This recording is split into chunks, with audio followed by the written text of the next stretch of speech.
Tommy, what are you doing here, man? I didn't think you were gonna be here fuck? today.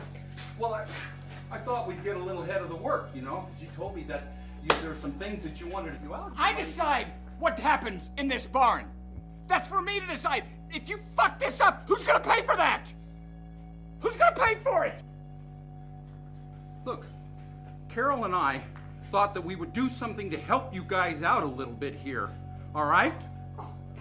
So it's a project. It's a little church project. You need another jewel in your crown. Fuck you, Roy. Fuck you. Yeah, exactly. Get on out. The pity project is over. Yeah. Go.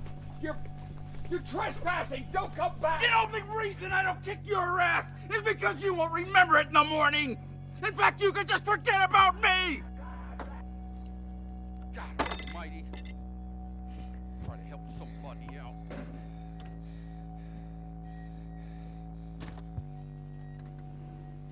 Tommy, God has forgotten you.